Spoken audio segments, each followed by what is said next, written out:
What has President Trump achieved by killing Qasem Soleimani?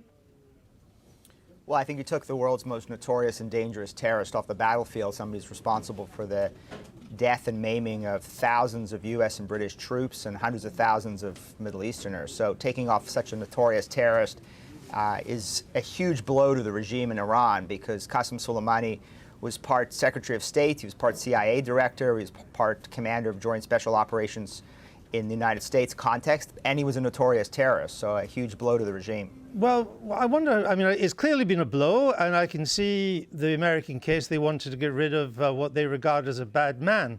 But I just wonder what has really changed.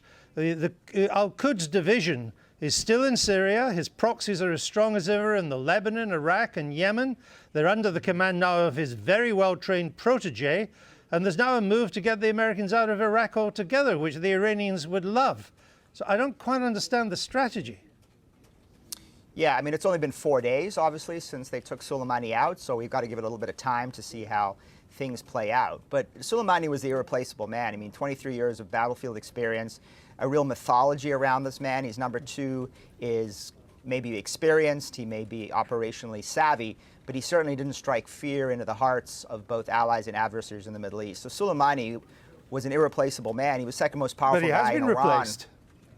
Well, he's been replaced by somebody, I think, who's certainly not as effective, doesn't have the operational competence, and more importantly, just doesn't have the same mythology around him. I mean, I think we all admit, in the organizations that we work for and the organizations that we know, they're highly competent people, they're A players, and they're B and C players. You take out an A player, and you may be left with somebody who's more mediocre and is not as effective. And Soleimani, again, was an A-plus player, and I'm not just saying that. The Supreme Leader of Iran has said that repeatedly. I understand that. He was a formidable adversary. But if this growing cry for the Americans to leave Iraq altogether, if that becomes really serious and America does have to pull out its troops along with its allies, that's exactly what the Iranian regime has always wanted, because they will fill the vacuum. That would hardly be a success for American foreign policy. I completely agree. Yeah, I completely agree with you. I mean, I think that Soleimani would achieve in the wake of his death what he always tried to achieve in his life, which was to drive the United States, the UK, and our allies out of Iraq and out of the Middle East. And my fear is that that's exactly what President Trump wants, that in fact he wants to withdraw U.S. troops from Iraq and the Middle East, and that he may end up actually enabling Soleimani's objective. So I hope the president realizes the importance of a continued U.S. and allied presence in Iraq, because we certainly don't want to hand the Iraqi government and the Iraqi people over to the regime in Iran. So you've put your fingers on what it seems to me is a conundrum of President Trump's position, because, as you say, he's made it clear in many occasions he basically wants to get out of the Middle East as much as he can. But the consequence of him getting out of the Middle East is that Iran, which is already everywhere in the Middle East, or most places, would fill that vacuum. I don't understand how American foreign policy squares that circle.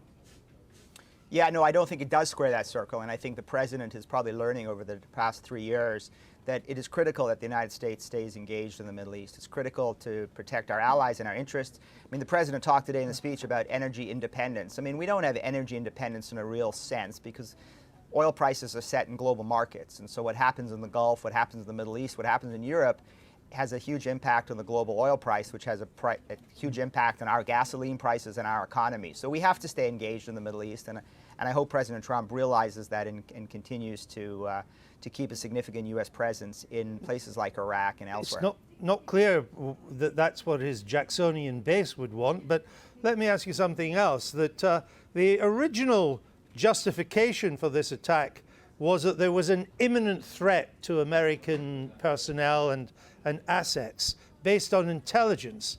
Yet those who have seen the intelligence describe it as wafer thin. We have seen no evidence that there was, quote, an imminent threat.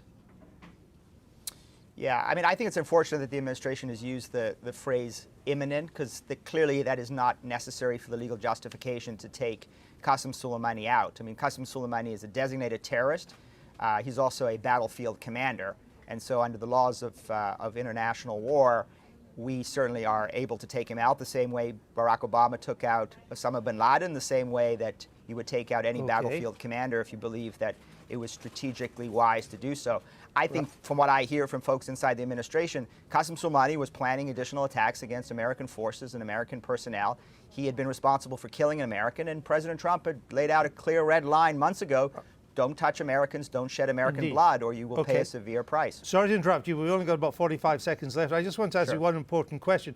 Mr. Trump said today in the White House, Iran will never be allowed to have nuclear weapons. But now the nuclear deal is off, that's almost certainly what Tehran will do. They'll go back to developing them. How could America stop that?